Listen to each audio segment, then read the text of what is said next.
অন্য যুবকের সঙ্গে হচ্ছে প্রেমিকার বিয়ে। বিষয়টি জানতে পেরে অভিমান, অনুশোচনায় আত্মঘাতী হলো প্রেমিক যুবক। বুধবার সকালে প্রেমিক যুবকের ঝুলন্ত দেহ উদ্ধার হয় তারই শোবার ঘর থেকে। মন্তেশ্বর থানার মোহাম্মদপুর 2 গ্রাম পঞ্চায়েতের সুটরা গ্রামের চাঞ্চল্যকর ঘটনা। খবর পেয়ে মন্তেশ্বর থানার পুলিশ মৃতদেহ উদ্ধার করে আনে। মৃতের নাম জিৎ হালদার, বয়স 22 বছর। স্থানীয় সূত্রে জানা গিয়েছে, প্রেমিকার বিয়ে অন্যত্র হয়ে যাচ্ছে বলে ঘরে মন মরা ছিল জিৎ। বুধবার সকালে বাড়ির মধ্যে ঝুলন্ত দেহ দেখতে পায় পরিবারের লোকজন।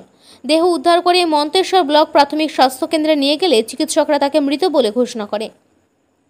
মৃতের পরিবারের লোকজনের দাবি, গ্রামের একটি মেয়ের সঙ্গেই প্রেমের সম্পর্ক গড়ে উঠেছিল জিতের। মেয়েটি তাদের বাড়িও চলে এসেছিল। এরপর পরিবারের লোকজন এসে মেয়েটিকে জোর করে তার বাড়ি ফিরিয়ে নিয়ে যায়। জিতকেও গালিগালাজ ও মারধর করে বলে পরিবারের লোকজনের অভিযোগ। এরপর অভিমান ও অনুশোচনায় ভেঙে পড়ে জিত। সে কারণেই জিত আত্মহত্যা করেছে বলে পরিবারের লোকজনের দাবি। যদিও পুলিশ জানায়, ঘটনায় যদিও মৃতের পরিবারের পক্ষ থেকে পুলিশের কাছে কারো বিরুদ্ধে কোনো অভিযোগ জমা পড়েনি বলে জানা গেছে। এদিন ময়নাতদন্তের জন্য দেহ কাল্লা মহকুমা হাসপাতালে পাঠানো হয়েছে। প্রেমের সম্পর্ক নিয়ে মৃতের কাকা আমাদের কি জানালেন দেখুন।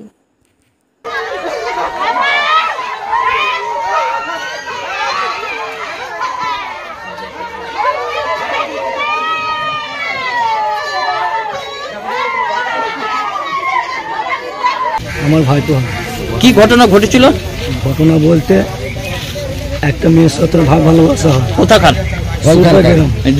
সুটরা গ্রামের মেয়ে, তার দেখাশোনা হয়।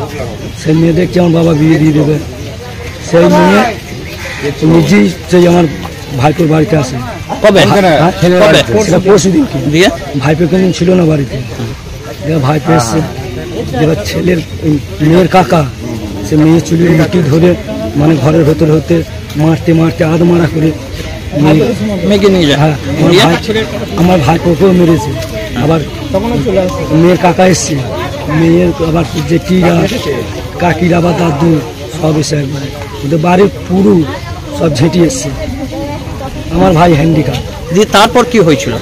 তারপর হয়তো আমার ভাইপো সে মনের ভেঙে সুইসাইড। গলায় কবে দিয়েছিল? কালকে কালকে দিয়েছিল। দিয়ে কে দেখলো? দেখেছে বাড়ির লোক দেখেছে। দিয়ে কোথায় নিয়ে আইছিল? মন্তেশ্বর হসপিটাল নিয়ে এসেছিলাম। দিয়ে ডাক্তার কি বললো? ডাক্তার বললো ডেথ হয়ে গেছে। দিয়ে এখন বডি কোথায়? এখন মন্তেশ্বর থানায় আছে। কোথায় নিয়ে যাওয়া হবে? কালনা নিয়ে যাবো। মানে থানায় কোনো কেস হবে? থানায় এখন দেখা যায় কি করতে পারি আমরা। ভাইপোর নাম কি? ভাইপোর নাম হচ্ছে জিৎ হালদার। বয়স কতটা হবে? 19 বছর। 19 বছর। বাড়ি? বাড়ি সুটরা গ্রাম। আপনার কি নাম? আমার নাম গোপাল হালদার। বাড়ি সুটরা। বাড়ি সুটরা। তা